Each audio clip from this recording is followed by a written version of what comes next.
Hi everybody, in English 101.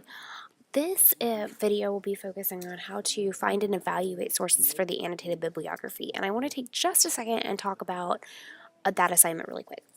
The annotated bibliography is more of a collection of sources for you to use in our next paper, which is called the sourced argument.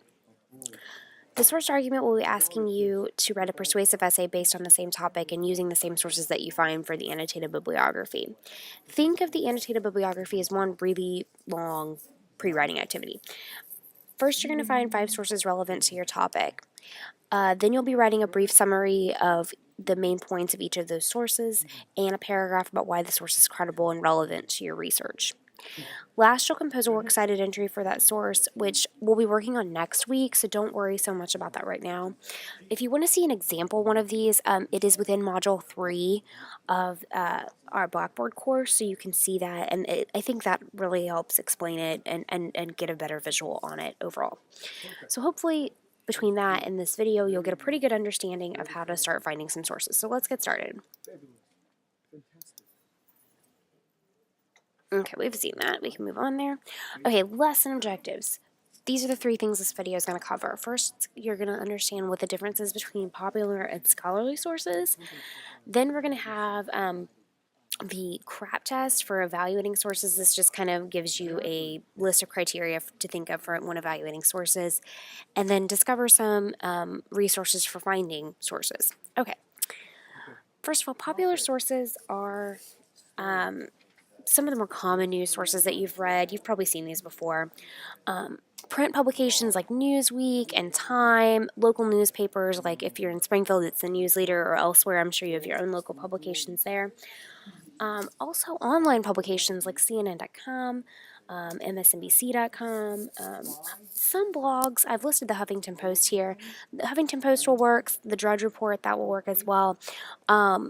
Some will work, some won't. You just kind of have to know what their focus is. If it's something more more news stuff, then it's probably okay. If it's more of like a popular culture blog, you might want to stay away from those. Often these are written by professional writers or journalists, and for a general audience. They often don't include they have some research, but they don't include like a full works cited at the end of each page, as opposed to scholarly sources, which often do include a works cited or list of references at the end of it. These are written by professionals within their field, like theorists, doctors, professors, things like that, and they are written for people in that profession. Now, sometimes these are a little more difficult to read because they are written by professionals. Like, they'll include a lot of technical jargon and things like that, so you'll have to do a little bit more work to maybe understand them, but they help provide your paper credibility. These are really only accessed through databases through the library, which I've listed to you here, EBSCO, Host, and JSTOR. And then there's also Google Scholar. I'll be showing all how to get to that through later in the video. Okay, a couple tips. For this annotated bibliography and later for the research, the source argument, you can use popular or scholarly sources. I would suggest trying at least to use one scholarly source because it's really helpful to kind of just get a good grasp on how to use that, because you may have professors later in your college career that may ask only for scholarly sources, so it's a good idea just to get started on that. If the topic is a relatively recent development, popular sources are probably going to be the way to go. And many undergraduate effective papers use a combination of both kinds. Okay. So it's really important to evaluate sources because not everything that you're going to come across is not going to be worthy of going in your paper. So you have to determine if the source is good and worthy of being in there.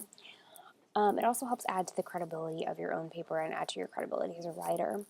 And so the CRAP test, which is an acronym, will help you determine if that source is good enough for you. It's really important to apply this to especially online sources because, as I think we all know, not everything on the internet is exactly true. Okay, the reliability / relevance, authority, purpose, and / point of view. Generally, if I can find most of these things, you're on the right track and you can use them. You won't always find everything listed here, but that's okay. And just to give a little credit to my own source, this is adapted from the Vanderbilt University Gene and Alexander Library handout, which is also in Module 3. It's in the essay resources, so you can also see that as well. That can help you with that. Currency will often really depend on your specific topic. So, for example, if you're writing your paper about how computers are used in classrooms, you're going to want something pretty recent. So something from 1993 is probably not going to cut it because computers have changed so much in the last 20 years. But if you're writing a paper about your own interpretation of the telltale heart, probably okay. Not much has probably changed about that in the last 150 years, so that's probably going to be a good idea for that one. For online sources, it's going to be, you kind of sometimes have to look around a little bit for it. If it's a article on a news website, like the example one I have over on the left-hand side here from the New Yorker, it's typically going to be listed somewhere at the top of the article, like underneath the article name and author or authors.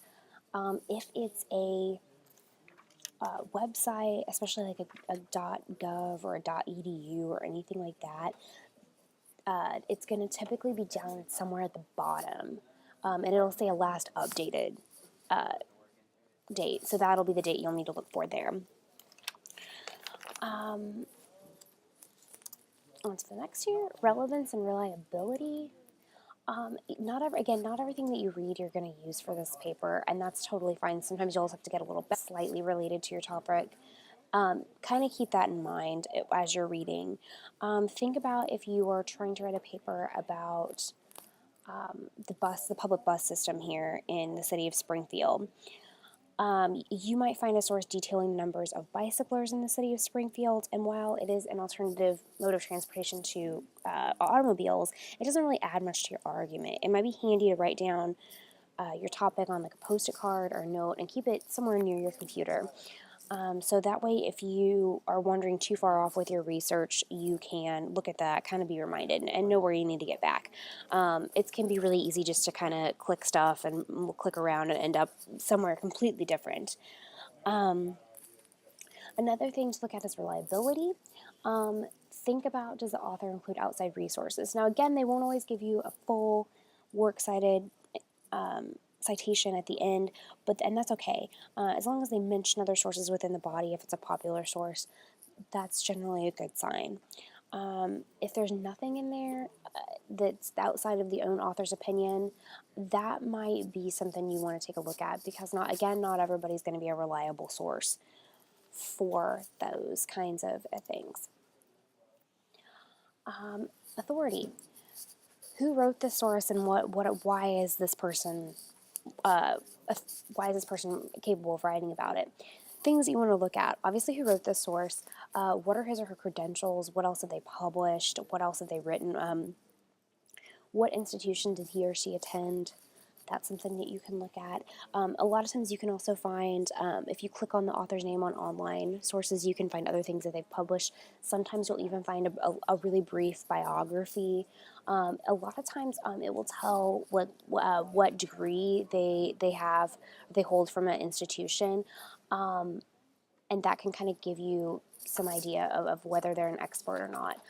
For example, I have a master's degree from Missouri State University in something about biology or rocket science or anything along those lines.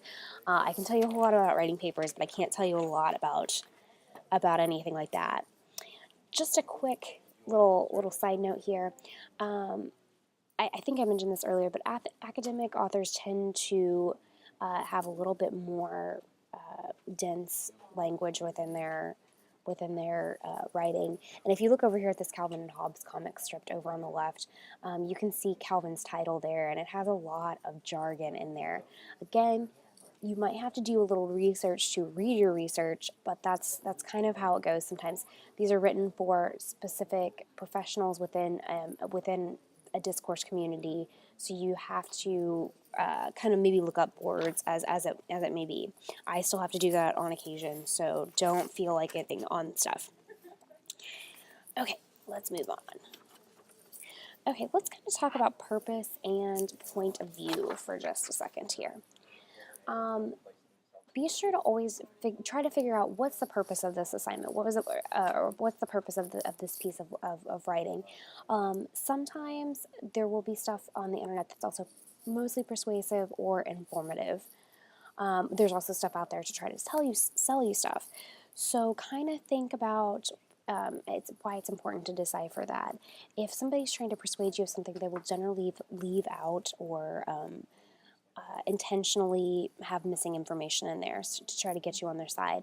So you'll have to go out and find that extra information. That also can kind of damage your credibility. So if you don't have it in there, so be sure you do that. Informative writing will tend to be more general, more objective, explore both sides of the issue. Look at what the domain letters are in the website address. Is it .edu, .com, .gov, .org, things like that. Websites that end in .coms are typically businesses. They can be anything. They can be businesses. They can be someone's personal web page. Again, those are maybe looking to try to persuade or sell you something. So kind of keep that in mind as you're doing that there. Generally, .edus and .govs are generally pretty good sources. Some .orgs are, again, going to have a very objective bias. For example, PETA, P-E, it's when you push like vegetarian and vegan ideas. So they do have a very objective, or do have a very clear purpose in that. So you would want to look at that. But sometimes .orgs are all right as well. Lastly, there are 3 point of views from which to write. If the source is in the first person, using like I, me, my, we, that tends to be mostly an opinion article, so you want to kind of steer clear of those. It's mostly one person's opinion. Third person point of view writing uses uses they, he, she, it, or a proper name. That's more general and unbiased. There is a second point of view, but it's really hardly ever used in any sort of academic writing. So kind of keep that in mind. Okay, I've listed here the things that I'm going to kind of take you through next, where to find these stuff, where to kind of get some good ideas here. There's the library databases through OTC, which I'll show you, Google Scholar and Advanced Search. These are just functions that Google provides that can give you a little bit more specific sources. Wikipedia, you cannot use Wikipedia itself because anyone can go in and edit it, and that's kind of problematic, but you can use it to find sources, and I'm going to show you that. Online news wires, and some popular blogs, and hopefully by the end of this video you won't feel like the guy down in the lower right hand corner there.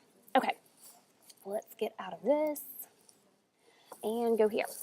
Okay, well actually let's start over here at Google. Okay, so this is the place most of us begin our research. I Google something probably at least 2 or 3 times a day because it's just a good place to start. Okay, there's 2 functions here that you can use here, and honestly, if you just type them into the initial search bar, these will be the first places that you look. So we've got Google Scholar. So something if I was writing this paper, I would kind of be considering would be the paleo diet, which is a specific diet that people eat to try to improve their health.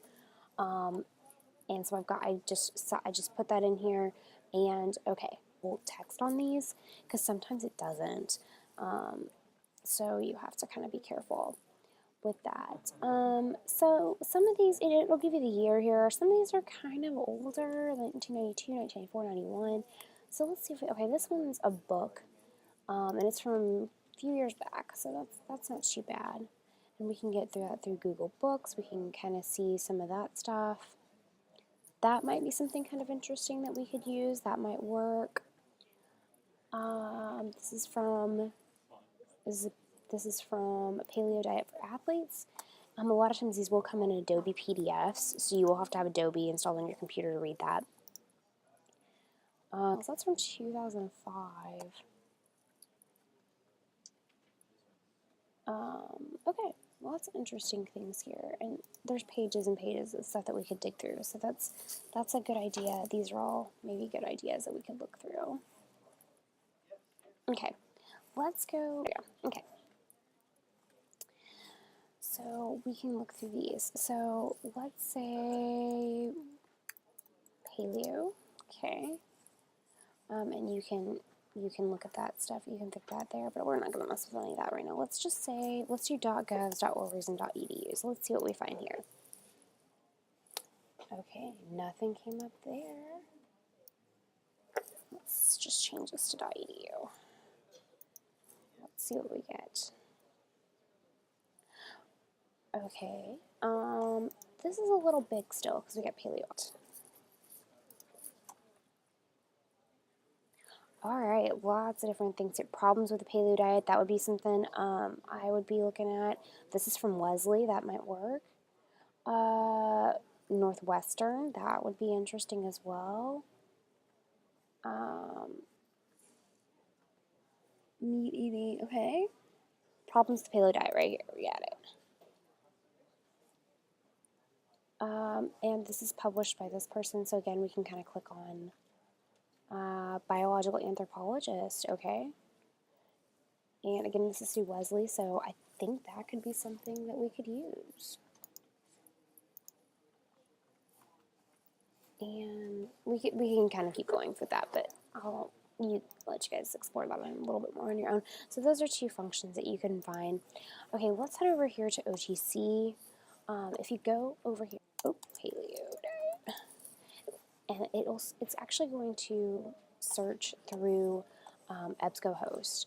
Now sometimes you do have to, it'll take you to another page where you have to put in your OTC ID, and it's the same thing you put in to log into your MyOTC. So if it does do that, you can do that. You can search there. And sometimes it just takes a little second because it's searching all of these journals that you can find here. While that's loading, I'll talk about this. You have a thing up here in the corner. Oh, the folder thing. You can save stuff to your folder, and it will let you, so that way you don't have to search for it again. You can just, so all you do is, so say we want to use this, we click add to folder, click on our folder thing here, and look, there it is. So we can just open it from here. That's really nice, helpful feature. So you would click, again, make sure it has the full text, because sometimes that's not, oh, okay, this is a little video, or like a audio recording. Okay, that's interesting. Let's go back some more, and see what else we got here. This is from the U.S. World and News Report Online. That's pretty recent. That's good. Paleo diet changes gut microflora. I don't know if I want to read that, but that could be something interesting. Okay, so again, you can see all that stuff there. Okay, a couple more I want to show you. And there are tons. I'm going to go all the way back to, actually, I'm going to go back to this. One other database I want to just take a second and show you. It's really, really helpful.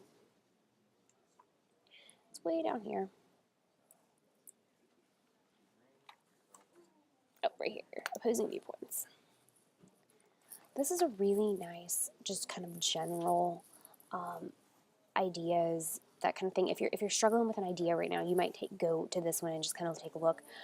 They have it broken up into categories based on this kind of thing.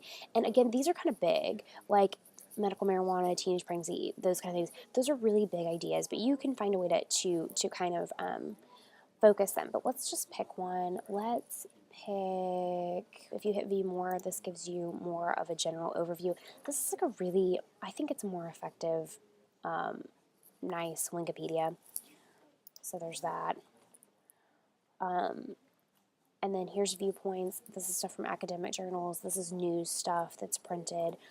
Lots of good, again, really nice, good place to just kind of get started with research. Or if you're struggling with a topic, go here. I think it works pretty well. Okay, let's head on over. Okay, and again, I said Wikipedia can't use it itself, but you can use it to find sources. So say you want to get a good kind of general idea. Oh, look, here it is. Let's scroll. You would obviously read this, but you scroll all the way down here to the bottom. Look at all these references that are linked here. And sometimes, oh no, on this one, sometimes there's a for further reading one as well. Let's see. Let's just see what we've got here. Okay, that's a little old. Just kind of scrolling down through here.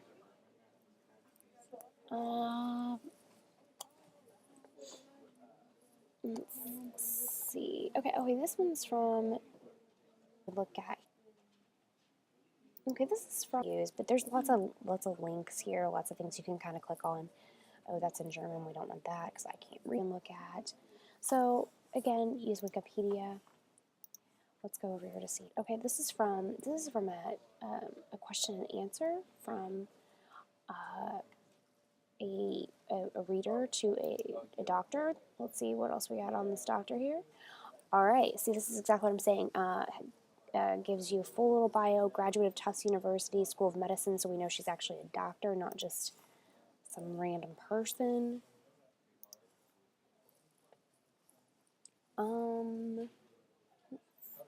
Ew, Twinkie diet. I don't want anything to do with that. So we can look at that kind of stuff.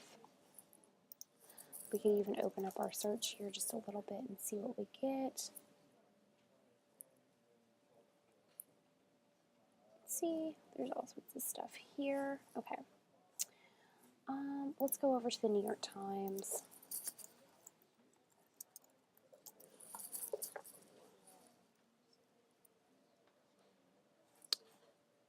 Okay, this is from a couple years ago. Nope. Okay.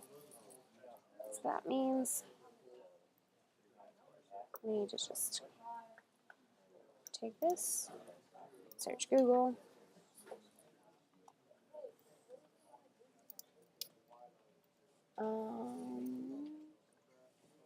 Let's also add in New York Times. Yeah.